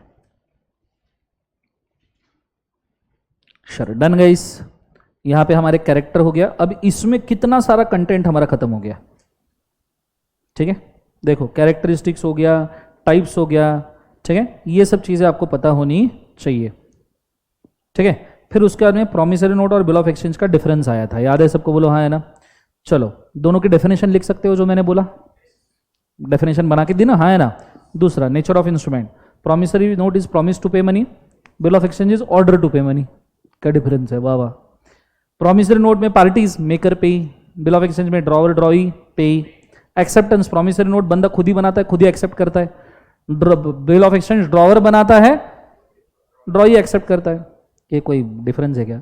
ये promissory note cannot be payable to bearer. Promissory note bearer के लिए नहीं होता, हालांकि डिस्प्यूटेड होता है कई बार। ठीक है, अगर आपने लिखा है टू सर्टन पर्सन और बेयरर तो बेयरर होता है, बट इंस्टीट्यूट के हिसाब से नहीं। हालांकि bill of exchange on demand या बेयरर हो सकता है। Is it very clear? फिर हम गए थे चेक के ऊपर। बोलो यस और नो? चेक में हमने 2 फॉर्म देखे थे, electronic form and truncated form. बोलो हाँ या ना? मुझे बताओ, इलेक्ट्रॉनिक चेक ये इलेक्ट्रॉनिकली ही बनता है, यस और नो? पर ट्रंकेटेड चेक का मतलब क्या होता है? फिजिकल चेक का हम फोटो निकाल के उसको इलेक्ट्रॉनिक ट्रांसमिशन के लिए यूज करते हैं। फॉर एग्जांपल, मुझे आपको चेक भेजना है तो मैंने चेक का फोटो निकाला और आपको ईमेल पे भेज दिया, दैट इज ट्रंकेटेड चेक। कौन सा चेक बोले एक बार? ट्रंकेटेड। इसके ऊपर मैंने आपको राइट अप लिख के दिया होगा इलेक्ट्रॉनिक और ट्रंकेटेड के ऊपर। बोलो हाँ या ना? उसको 1 मिनट के लिए पढ़ लीजिए। Electronic cheque truncated and and में लिखवाया होगा, एंड एंड में चेक करके पढ़ लीजिए। Go for it fast. किसी के पास नहीं है तो मॉड्यूल से पढ़ लीजिए।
चलो डन गाइस, बच्चों बोलो हाँ है ना? ओके, ये अगर आपका सिचुएशन हो गया है तो फिर हमने इनके पार्टीज देखे थे कि कौन कौन है। बोलो हाँ है ना? और फिर हम बहुत एक इंपॉर्टेंट कंसेप्ट पे आए थे, क्लासिफिकेशन ऑफ नेगोशिएबल इंस्ट्रूमेंट। याद है बच्चों सबको? जिसके अंदर हमने नेगोशिएबल, ये पूछने लायक है, नेगोशिएबल इंस्ट्रूमेंट एक्ट में पहले जो 7 मैंने चार्ट दिया है 7 क्वेश्चन वाला, वो एक पूछने लायक है, वो 7 में से एक कंफर्म आएगा, ठीक है, कि what is bill of exchange, what is promissory note, what is cheque, या what is characteristics of bill of exchange, promissory note, cheque. अगर डेफिनेशन पूछा तो सीधा सेंटेंस में लिखना, कैरेक्टर पूछा तो एक्सप्लेन करके लिखना। Is it very clear? दूसरा जो पूछे लायक है वो है types of instrument. Types of instrument को हम डिवाइड कर सकते हैं 3 पार्ट में। पहला है बेस्ड ऑन पेई, दूसरा है बेस्ड ऑन टेरिटोरी, तीसरा है based on completeness. Is it very clear? Based on पेई इंस्ट्रूमेंट 2 पार्ट में डिवाइड होता है, पहला होता है बेरर, दूसरा होता है ऑर्डर। बेरर इंस्ट्रूमेंट एक बार सब जन साथ में रीड करेंगे, 1 2 3 बोलो, क्या है? The holder of instrument can claim the amount, उसे बेरर कहते हैं, जिसके हाथ में इंस्ट्रूमेंट है वो ले लेगा। दूसरा, ही कैन और cannot have the good title, उसके पास टाइटल हो भी सकता है, ओनरशिप हो भी सकता है, नहीं भी हो सकता है, चोरी का भी इंस्ट्रूमेंट हो सकता है। नीचे, कैन बी क्रिएटेड, कितने तरीके से बेरर इंस्ट्रूमेंट बनता है? तो 4 तरीके। नेम ऑफ द पेई ब्लैंक रख दो, कि आई प्रॉमिस टू पे ब्लैंक ₹1 लाख आफ्टर 3 मंथ्स, फिर ब्लैंक इंस्ट्रूमेंट मैंने आपको दे दिया, अब उसमें जो भी खुद का नाम लिखेगा बेरर हो गया ना। दूसरा, यूज द वर्ड पे टू बेरर, या फिर ऐसा लिख दो आई प्रॉमिस टू पे, ठीक है, mister Jagannath or to the bearer. Is it very clear? तो बेरर हो गया। तीसरा, कीप द एंडोर्समेंट ब्लैंक। अब एंडोर्समेंट शीट मैंने आपको बताया था कि एंडोर्समेंट शीट में जो एंडोर्सर है वो साइन कर देगा, नाम एंडोर्सी का ब्लैंक रखेगा, बोलो हाँ है ना, तो भी। और चौथा, निगोशिएटेड बाय मियर डिलीवरी, अगर इंस्ट्रूमेंट आपने किसी को सिर्फ डिलीवरी से ट्रांसफर किया और बोला है किसी को भी दे सकते तो भी वो बेरर माना जाएगा। चारों के चारों लिखे, बोलो हाँ है ना। चलो नेक्स्ट वाला अगला, ऑर्डर इंस्ट्रूमेंट। ऑर्डर मतलब the holder is the rightful owner, जो होल्डर है वो राइटफुल ओनर है इंस्ट्रूमेंट का। He have a good title, उसके पास इंस्ट्रूमेंट का प्रॉपर टाइटल है। It can be created by written name of the person, किसी पर्सन का अगर आपने राइटिंग में नेम लिखा है तो उसके टाइटल से क्रिएट होगा। यूज द वर्ड और टू हिज ऑर्डर, अगर आपको ऑर्डर इंस्ट्रूमेंट करना है, मतलब किसी को स्पेसिफिकली पे करना है, तो और टू हिज ऑर्डर, और टू बेरर नहीं लिखना, और टू हिज ऑर्डर लिखना। सबसे आखिरी, the name of the endorsee is written on the instrument, तो आपको इंस्ट्रूमेंट ऑर्डर इंस्ट्रूमेंट बनाते आएगा। Is it very clear? ये थोड़े से क्लिष्ट कंसेप्ट है दोनों, डिटेल लेक्चर में देखोगे तो बेटर रहेगा। बैकअप अगर आपके अवेलेबल है उसमें देख के, हाँ किसी को याद है तो कोई दिक्कत ही नहीं है, नहीं याद है तो इसको देखना पड़ेगा, ठीक है। और एंडोर्समेंट जो मैंने बीच में यूज किया, अब एंडोर्समेंट तुम्हारे सिलेबस में नहीं है, मैंने हालांकि आपको पूरा एंडोर्समेंट ड्रॉ करके दिया था, बोलो हाँ है ना। एंडोर्समेंट शीट कैसा दिखता है वो भी मैंने ड्रॉ करके दिया था, याद है ये एग्जाम्पल, ठीक है, मैंने साइन करके ड्रॉ करके दिया था कि एंडोर्समेंट शीट कैसा दिखता है, ठीक है, कि मैंने इसको ट्रांसफर किया, इसने उसको ट्रांसफर किया, तो हर एक का नाम और सिग्नेचर आता है। बोलो, इसके लिए भी आपको थोड़ा सा बैकअप देखना पड़ेगा, ठीक है, या फिर फास्ट ट्रैक लेक्चर्स में जाओ, वहां पे मैंने मेंशन किया हुआ है, ठीक है। दूसरा इंस्ट्रूमेंट का क्लासिफिकेशन होता है बेस्ड ऑन टेरिटोरी, एक होता है इंडियन इंस्ट्रूमेंट, एक होता है कौन सा, फॉरेन। जैसे हम इनलैंड इंस्ट्रूमेंट और फॉरेन इंस्ट्रूमेंट कहते हैं, उसके लिए हमने पूरा एनालिसिस किया था। अब पूरा एनालिसिस का तो समय है नहीं, पर मैं उसका सार बोल दूं, सार, क्रक्स। अगर इंस्ट्रूमेंट इंडिया में बनाए, देखो पहले 4 केसेस, इंस्ट्रूमेंट ड्रॉन और मेड इन इंडिया, तो इनलैंड है, ठीक है, भले ही फिर पर्सन पेबल किधर भी हो, इंडिया में बना है, इंडिया का स्टैंप लगा है, तो इनलैंड इंस्ट्रूमेंट है।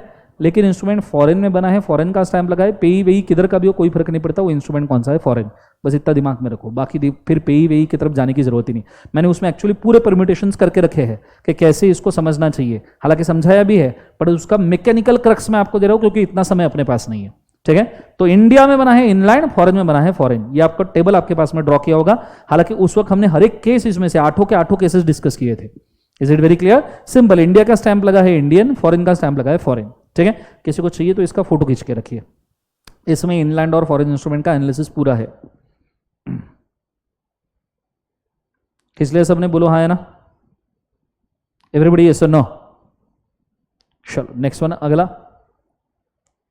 ये होने के बाद लास्ट वाला टाइप आता है, that is ambitious and inchoate, sorry ambiguous and inchoate instrument.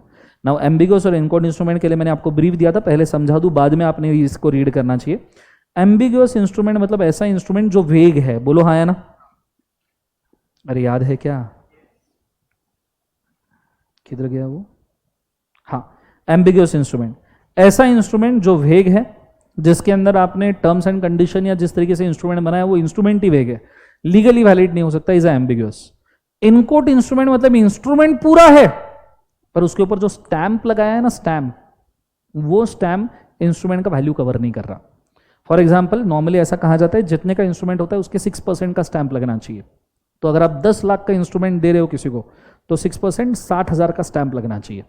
अब अगर आपने 60,000 का स्टैंप नहीं लगाया है तो 10 लाख के इंस्ट्रूमेंट के पेमेंट नहीं हो सकते। Is it very clear? बोलो हाँ है ना। तो अगर आपने स्टैंप लगाया है तो उस इंस्ट्रूमेंट को कंप्लीट बोला जाएगा। इनकम्प्लीट स्टैंप लगाया तो उसे इनकोट इंस्ट्रूमेंट कहा जाएगा। कौन सा इंस्ट्रूमेंट? इनकोट। ये instrument most powerful person of negotiable instrument act holder in due course भी क्लेम नहीं कर सकता। हालांकि मैंने आपको होल्डर इन ड्यू कोर्स का मीनिंग भी बताया था। जो बंदा गुड फेथ में अगेंस्ट कंसिडरेशन इंस्ट्रूमेंट होल्ड कर रहा है वो बंदे को हम होल्डर इन ड्यू कोर्स कहते हैं। बोलो हाँ या ना।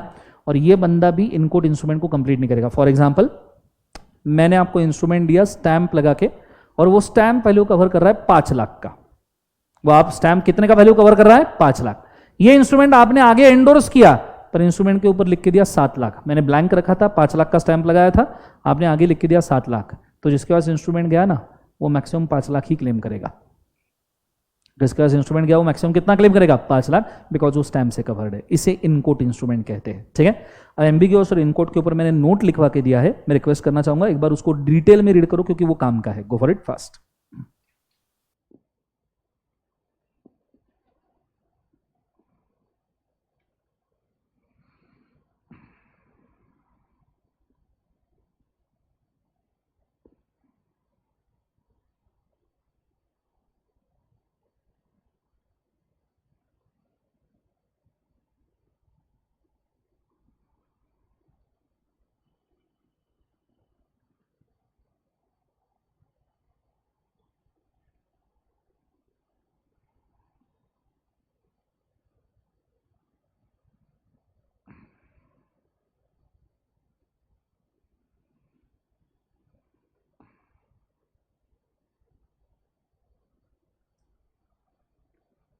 चलो डन गाइस।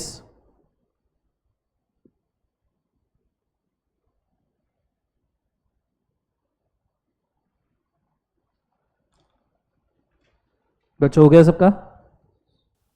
बोलो हाँ, रीड किया क्या? चलो डन। सो यहाँ एम्बिग्यूअस और इनकोट इंस्ट्रूमेंट दोनों होता है केवल एक बार उसे कंप्लीट। अच्छा ऐसा वाला केस है ये। Okay done. Let's go next. ये चीज होने के बाद में हम अगली चीज के ऊपर गए थे। निगोशिएबल इंस्ट्रूमेंट एक्ट में निगोशिएशन का हमने डिफरेंस और क्या देखा था? क्या देखा था निगोशिएबल में? नेक्स्ट इंपॉर्टेंस ऑफ डिलीवरी देखा था। बोलो हाँ है ना। निगोशिएशन ऑफ निगोशिएबल इंस्ट्रूमेंट देखा था ना, जिसके अंदर हमने किस तरीके से निगोशिएबल इंस्ट्रूमेंट देना चाहिए और डिलीवरी कैसे करना चाहिए लिखा था। बोलो हाँ है ना। उसके अंदर मेनली डिलीवरी के फीचर्स ही मैंने दिए थे। कितने पॉइंट लिखवा के दिए बताओ? 4 ही पॉइंट है ना। एक बार रीड कर लो। 4 है आप कितने बताओ मुझे, मैं एक बार रीड कर लेता हूँ। Hold, I will just read. Okay. पहला है the delivery of the instrument is essential for the instrument to be payable to order और बेयरर। नेगोशिएबल इंस्ट्रूमेंट ये तभी वैलिड माना जाता है जब आप उसको प्रॉपरली डिलीवर करो। पहली बात, the delivery must be voluntary and free. Delivery खुद होके मन मर्जी से ड्रॉवर ने या एक्सेप्टर ने देनी चाहिए। प्रेशराइज्ड डिलीवरी वैलिड नहीं माना जाता, उसे कोअर्शन माना जाएगा। तीसरा, object of delivery is to transfer the ownership properly. आप जब निगोशिएबल इंस्ट्रूमेंट डिलीवर कर रहे हो तो आपका मेन इंटेंशन होना चाहिए कि आपने सामने वाले को ओनरशिप देना है। Is it? चौथा, delivery can be of 2 type. Actual delivery जिसको हम फिजिकल बाय हैंड डिलीवरी कहते हैं। दूसरा कंस्ट्रक्टिव डिलीवरी। कंस्ट्रक्टिव डिलीवरी का मतलब आपने सामने वाले पर्सन के बिहाफ पे किसी को डिलीवर कर दिया। फॉर एग्जांपल, मुझे आपको निगोशिएबल इंस्ट्रूमेंट देना था, आप घर पे नहीं थे तो मैंने आपके मॉम को दे दिया, आपके डैड को दे दिया एक्सेट्रा, या मैंने आपके एजेंट को दे दिया। उसे कौन सा डिलीवरी कहते हैं? कंस्ट्रक्टिव। सबसे आखिरी, the contract of negotiable instrument incomplete रहेगा अगर आप डिलीवरी नहीं देते तो। सबसे आखिरी point, in case of transfer he become deceased, अगर आपका ट्रांसफर ही डिसीज हो जाता है, then the instrument should be delivered to his nominee और द लीगल हेयर। आप मेरे को किसी पर्सन को निगोशिएबल इंस्ट्रूमेंट देना है और वो मर गया तो मैं उसके नॉमिनी या लीगल हेयर को इंस्ट्रूमेंट दे सकता हूं, मैं पेमेंट भी उसी को दूंगा। Is it very clear? ये कुछ 6 पॉइंट है, एक बार चाहिए तो वापस से रीड कर लीजिए। Go for it fast.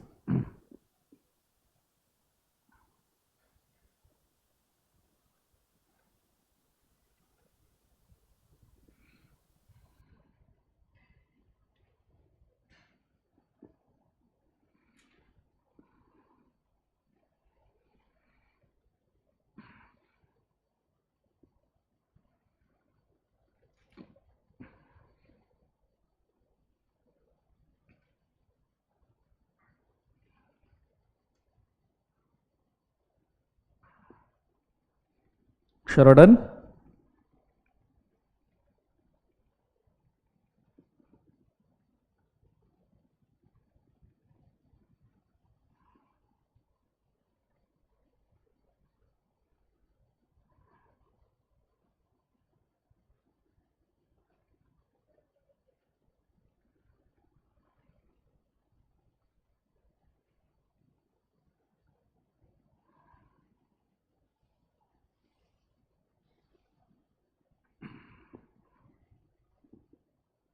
सबका हो गया है, बोलो हाँ है ना।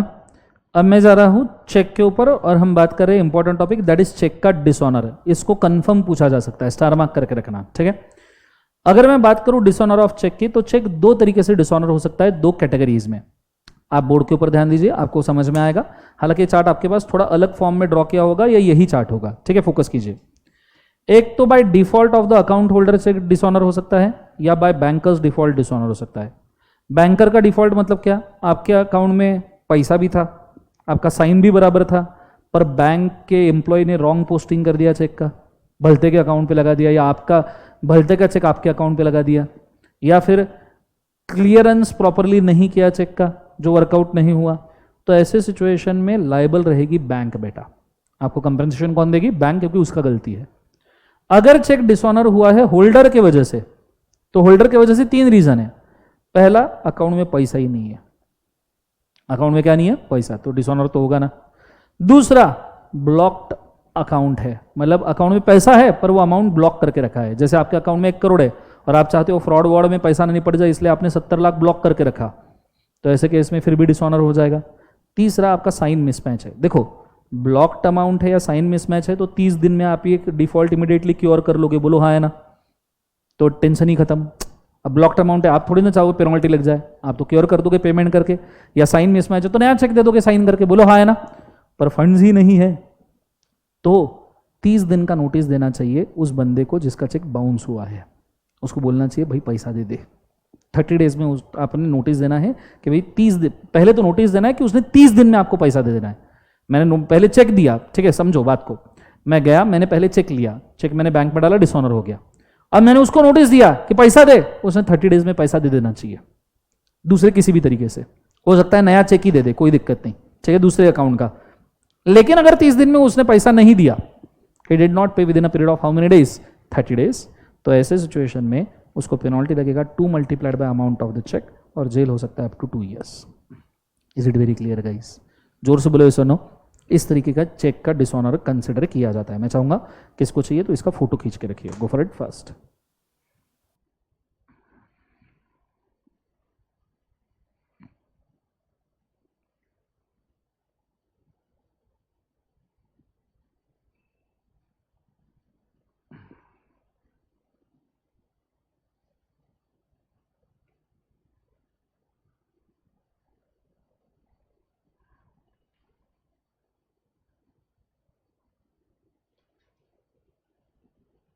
इसलिए सबने बोलो हाँ है ना।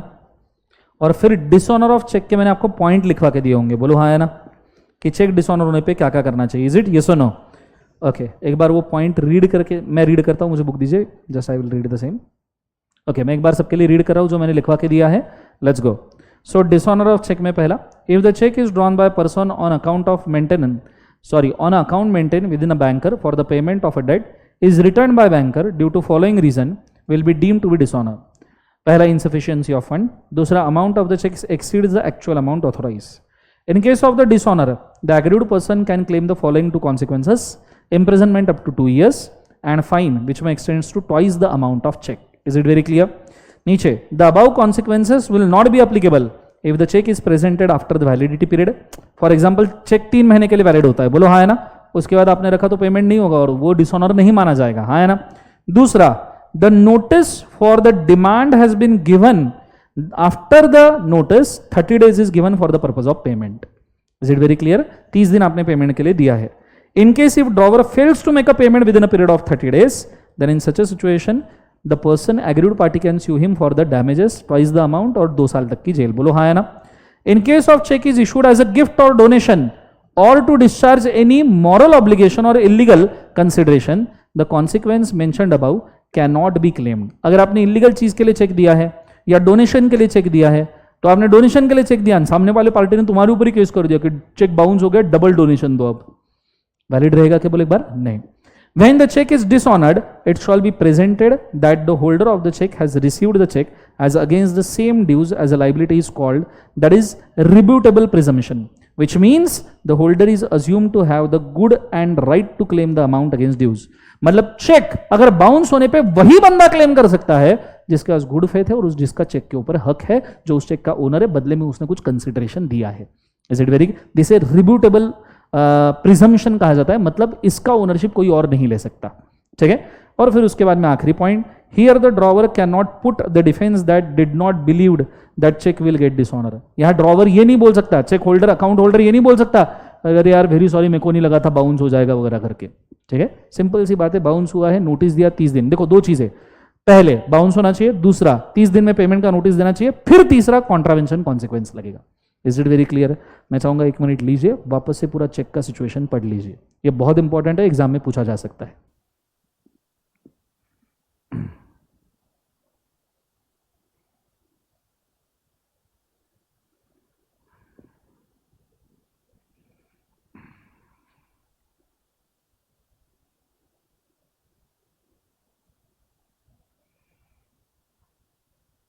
लाइव स्ट्रीम में सबको समझ में आ रहा है क्या? बोलिएगा जरूर गाइस प्लीज. तो कुछ ऐसे एकदम पड़े हुए लाइव स्ट्रीम में.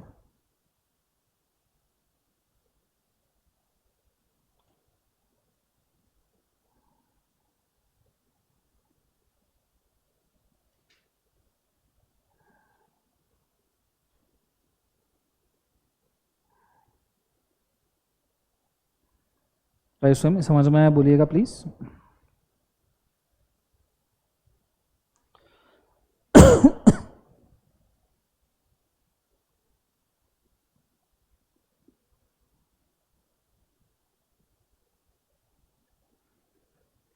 शरडन हो गया सबका? उसके बाद में हमने प्रेजेंटमेंट ऑफ इंस्ट्रूमेंट देखा था, याद है सबको? हाँ है ना. अब प्रेजेंटमेंट दो टाइप से होता है, एक होता है प्रेजेंटमेंट एज टू, क्या बोले एक बार, एक्सेप्टेंस, दूसरा है presentment as to payment. Presentment as to acceptance मतलब बिल ऑफ एक्सचेंज या प्रॉमिसरी नोट एक्सेप्ट करने के लिए प्रेजेंट करना. मैं ड्रॉवर हूं, आप ड्रॉई हो, मैंने बिल प्रेजेंट किया, भैया एक्सेप्ट करो. अगर आपने एक्सेप्ट नहीं किया, that is a dishonour as to acceptance, उसका कोई कॉन्सिक्वेंस नहीं है, तब बिल वैलिड इनवैलिड है. दूसरा है प्रेजेंटमेंट एज टू पेमेंट, मैंने बिल ड्रॉ किया, आपने एक्सेप्ट किया, मैं 3 महीने बाद सही समय पे आया, पैसा दो, और पैसा मांगने के लिए आपने मना कर दिया पैसा देने से, this is dishonour as to payment, जिसके लिए मैंने प्रेजेंटमेंट टू पेमेंट किया था. Is it very clear? तो देखिएगा अब प्रेजेंटमेंट कैसा होना चाहिए, एज वही कॉन्ट्रैक्ट एक्ट वाला, याद है सबको? बोलो हाँ है ना. प्रेजेंटमेंट का क्या होना चाहिए? टाइम, प्लेस और डे एज पर म्यूचुअल एग्रीमेंट, नहीं तो एज पर कस्टम, नहीं है तो business place, business day, business hour, business time. बोलो हाँ या ना. बिजनेस प्लेस नहीं है तो घर पे प्रेजेंट करो, पर business hour, business time, business day confirm रहेगा. Is it very clear? जोर से बोलो यस और no. Next one, presentment of instrument के बाद में कुछ बचा है क्या? रूल्स ऑफ कंपेंसेशन बचा है. बोलो हाँ है ना. मैं एक बार रिक्वेस्ट करूंगा, प्रेजेंटमेंट ऑफ इंस्ट्रूमेंट और रूल्स ऑफ कंपेंसेशन दोनों रीड कर लो, तो आपका निगोशिएबल इंस्ट्रूमेंट भी कंप्लीट हो जाएगा.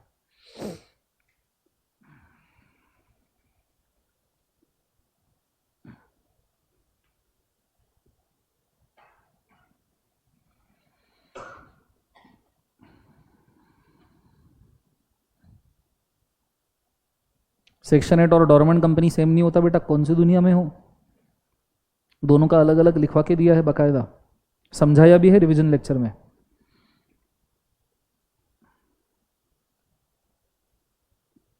पढ़ रहे हो क्या? 1 मिनट होल्ड. ये देखो, यहां से करना, एटलीस्ट हेडिंग हेडिंग पढ़ लो, समझ में आएगा.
याद आ रहा है पढ़ाया हुआ सब? बच्चों बोलो हाँ है ना? ओके, मैं वापस से एक बार मेंशन कर दूं सबको। निगोशिएबल इंस्ट्रूमेंट और एलएलपी दो ऐसे टॉपिक है जिसमें थ्योरी ज़्यादा, एनालिसिस कम है। कॉन्ट्रैक्ट में एनालिसिस था, हमने थ्रू आउट रिविजन में पूरा का पूरा देख लिया, बोलो हाँ है ना? कंपनीज में एनालिसिस था, थ्रू आउट रिविजन पूरा देख लिया, सेल ऑफ गुड्स पार्टनरशिप भी पूरा देख लिया, बोलो यस और नो? पर सिर्फ निगोशिएबल इंस्ट्रूमेंट और एलएलपी में आपको ज़्यादा मेहनत करना पड़ेगा टीचर से।